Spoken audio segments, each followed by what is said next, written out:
Hi everyone, welcome to our week 6 summary and welcome to week 7. So we're nearly done. This is our last full week of class, so remember that.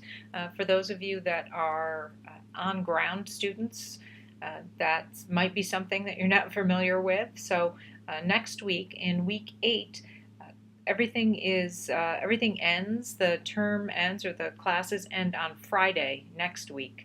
So in week 8, we are done on Friday because the new online term begins on Saturday. So be sure that you're aware of that for our week 8 classes. I like to give everyone fair warning and reminder of that each term. So let's talk a little bit about week 6. First talk about the e-portfolio. I haven't gotten into do any grading yet, but we did have our synchronous session last week to go over resumes. Had a great session from Deborah Gnalzi. Thank you for those of you that were in attendance. Hopefully you found it helpful. I found it very interesting, actually, because it's not just about how to build a resume, because I'm sure many of you are aware of how to do that, but it was really interesting to learn about applicant tracking systems and every time you submit a resume now to a job or even to an internship, you're submitting it via an online portal typically. And when you submit your resume to that, it's being graded based on the information in that resume. And if you're not garnering enough points before a human being looks at that, you're not going to get to a human being. So she had given us some tips and tricks on how to make sure you're garnering enough points. And it's things as simple as not using italics, not using underlines, things like that. So a really interesting session that Deborah did for us last week. So that turned into your resume and cover letter that should have been turned in for your e-portfolio. It should have been uploaded there. I'm looking forward to taking a look at them this week. And then our other main topic of discussion for the week were accountable care organizations.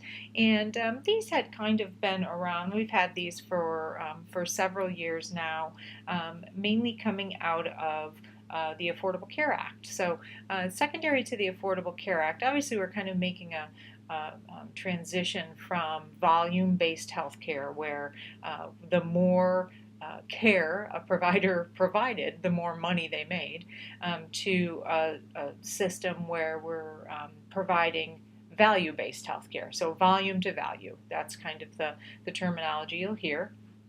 And in a value-based system, we're looking to provide high-quality care at a low cost or at a more reasonable cost.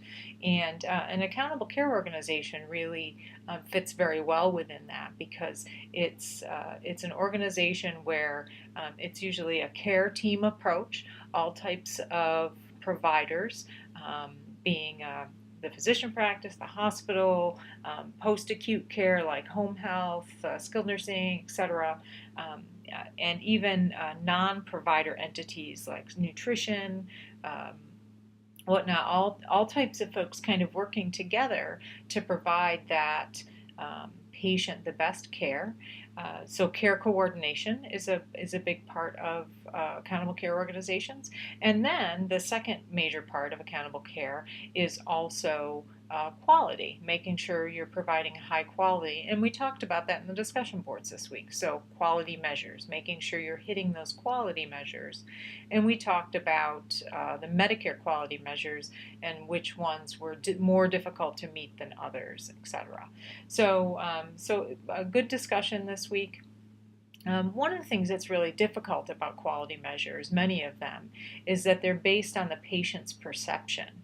And it really goes back to, because many of them are patient survey items, so it really goes back to being a good leader. So one of the the elements of leadership is communication, and we need to be good leaders as administrators. Physicians need to be good leaders as clinicians, and we all need to communicate well. We need to communicate well together, and we need to communicate well to the patient. So to have high levels of patient satisfaction, be it with just service or even with their clinical care, we need to all be communicating well with that patient and with one another. So really important when it comes to those quality measures.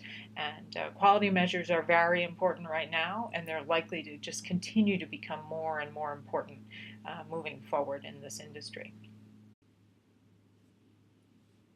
Okay, so let's talk about the quiz.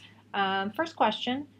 True false, shared savings is a model in which the providers, at least initially, are not accountable for downside losses but can share in upside savings. So, this obviously is true false question. So the correct answer was true. And so shared savings models are situations where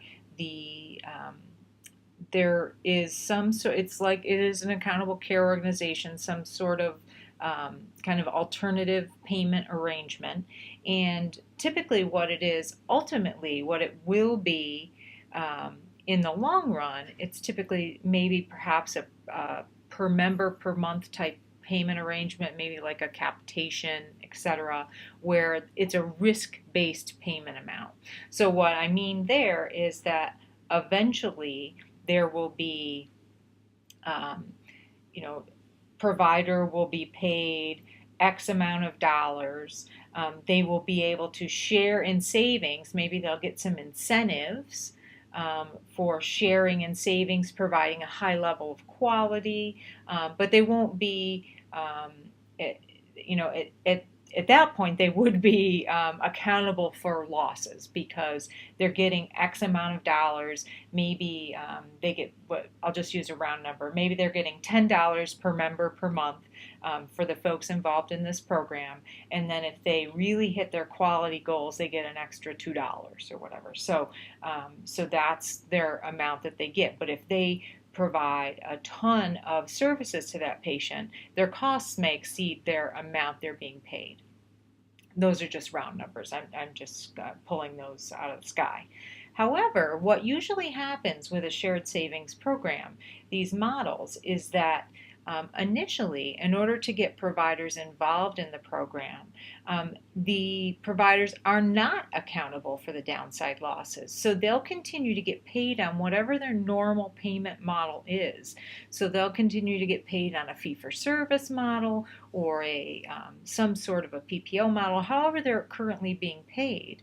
Plus, they'll get the incentives, those upside savings. So they might be able to get their normal payment structure plus that $2 incentive payment for hitting their quality, hitting the high levels of quality that I referenced in that previous example. So yes, it's true that initially they are not accountable for those downside losses. They're still going to get paid for every service they provided plus an incentive for their quality. But eventually in shared savings model, they will transition to a situation where they will not get paid. They will not be making a boatload of money if they are not sharing savings and losses. Just it's initially to get involved in the program. They are not going to be accountable for those losses as well. Okay, so next question. True or false, accountable care organizations immediately do away for the fee-for-service payment structure in most health plans that adopt them. So this kind of goes back to what we were just talking about there. The answer here is false, and it's just what I had just talked about. So initially, in an accountable care organization, they continue on with that normal fee-for-service structure and just adopt the incentive payment structure. So usually they'll go on and continue to pay providers in their normal mechanism and adopt the different quality measures, the incentive structure, because that in itself is a difficult transition. And then eventually will transition over, usually over a year or two, transition over to the full accountable care organization payment structure. So the answer to this question, accountable care organizations immediately do away with fee-for-service payment structure, is false.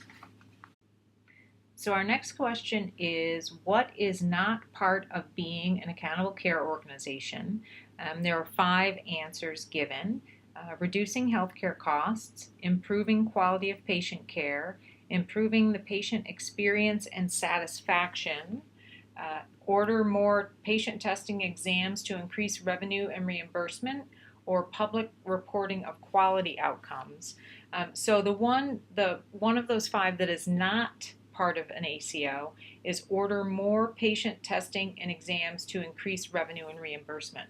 So generally the gist of an ACO is to increase quality and decrease cost. So ordering more testing, more exams to increase revenue and reimbursement, definitely not within the realm of an ACO. So that would be the one that is not part of that.